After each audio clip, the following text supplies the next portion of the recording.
Alright, what's up guys? It's Robin here. Happy New Year! Happy 2022! Because of the new year, I thought I'd do like a little Q&A video for you guys. I've never done a video like this before, so we had my Discord community ask a bunch of questions. I'm gonna go down the list and just try to answer them, okay? First question, how do I improve? How do you improve? Okay. So improving in TFT, I would say just have fun, play the game. The more games you play, the better you'll get, trust me. And watch a lot of streams. Even me right now, after playing, since set 1, I still watch streams to learn. Whoever is popping off that patch, I will go to their streams if they do stream and I watch their VODs. I usually turn it up to like 1.5x or 2x, so it's not that slow. And I can skip to like the major decision points like pre-leveling, their stage 2 shot pickups, 3-2 if they roll, 4-1 if they roll, when they pivot, stuff like that. So I usually skip to like the major decision points. But honestly, like if I put it to like 1.5x or 2x, I'll just like watch the whole thing. Besides watching VODs and playing the game, if you are really stuck and you have some money, you can pay for coaching. I think coaching really helps. There are coaching of all prices. So, definitely look out for that. This coach will find out what you're doing wrong and they'll be able to help you out. But besides that, just play the game. I think playing the game is the most important. And if you get stuck, try to learn from streams or get coaching. Check out the competitive TFT Reddit as well. I learned a lot from that Reddit when I was starting out. So check that out. Type Racer Community Tournament win. I'm super down to do a Type Racer Community Tournament. I don't know when, but you just give me the idea. I'm kind of down. I just need to figure out what the prize is going to be. But I'm super down. Sometime in the near future. How do we get to maintain the appearance of a 30-year-old when we're in our 50s? I wouldn't know. TFT Community Tournament when? I've been thinking about doing a TFT Community Tournament for a long time, but it just seems like a hassle. Like I would love to host a tournament, but I don't want to do anything. You know what I mean? Like I don't want to set it up and like do the scoring and stuff. So if I have other people to help me, I'm like totally down. What are your favorite mid-game boards for AP Flex, AD Flex? Pertaining to this set, we're currently in set 6. My favorite AP mid-game board is probably centered around Arcanist Malzahar carry with Yordles. So like Malzahar, Vex, Ziggs, like Lulu, Taric, and Swain, something like that. That's a really, really good mid-game board I like. For AD, I would say my favorite mid-game board is probably like centered around Innovator carrying Ezreal. But that's not really AD. I feel like that's a little bit mixed. I also really like Tristana Sniper Bodyguards because you generate a lot of econ and it's an easy transition to Jhin. Do you think TFT Ren can hit rank 1? No. How do you feel about streaming when it's an off day and you're not playing well? Do you tough it out for 8 hours or do you want to end because you know the scores ain't it? So I think this really depends on snapshots. So it really depends on if my LP matters. Like if my LP matters a lot and I'm playing bad on stream, usually I will just like cut the stream early and try to play off stream. But if the LP doesn't matter, like even if I'm having a bad day, I'll just keep grinding out 8 hours because like I'll just lose like infinite LP. It's not a big deal. But if LP matters, I will usually end stream after like a couple games if I know like that day like I'm not playing well, and I'll try to play some games off stream.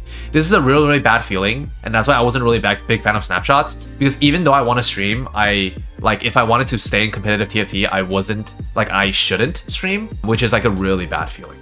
Everyone knows you don't read skills or traits ever, and you find out nuances about champs late in the set at times.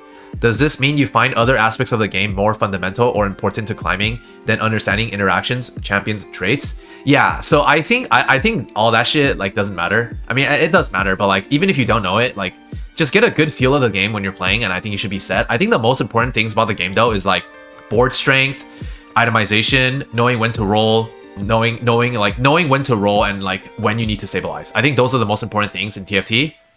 I think knowing like the nuances and like theory crafting and stuff, like you can let other people do that. You can find all that information online anyways. So yeah, I've noticed you take breaks off streaming when you notice you're not playing as well as you should be. What do you typically do to fix the rut that you find yourself in? Are there specific methods of studying or things that you look for in other players' streams that you make use of to get yourself unstuck? Yeah, so this is a great question. If I'm not playing well, if LP matters, again, I will like probably like stop streaming. But if LP doesn't matter, I'll still stream.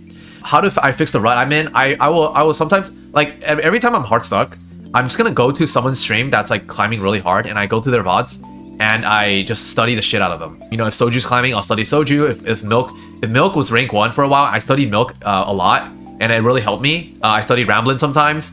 And then that usually helps me get unstuck. So I just figure out like what I'm doing wrong. I compare it to what they're playing, and I'll usually find out like a difference.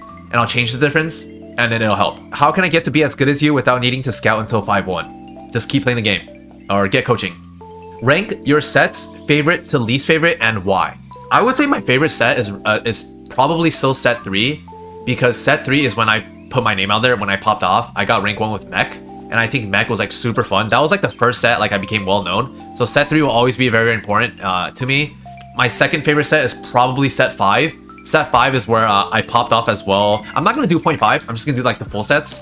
So set 5 is my second favorite because I went to Worlds that set and I popped off at regionals, so it's super memorable to me, and I think set 5 is actually really fun. After that, it's probably set 1 for nostalgic reasons. After set 1 is probably set 6, I would say. I think set 6 right now is like probably the best set in terms of like units and like balance. After set 6, probably set 4. Even though I still like set 4, Chosen was like whatever to me. I really liked Dusk Ribbon though. I think that was like dope. And then my least favorite is probably set 2. Set 2 is a set I played the least in, and I didn't really enjoy set 2. Are there any older mechanics that you'd like to see returned in the future? You know what they need to return? Stimmies.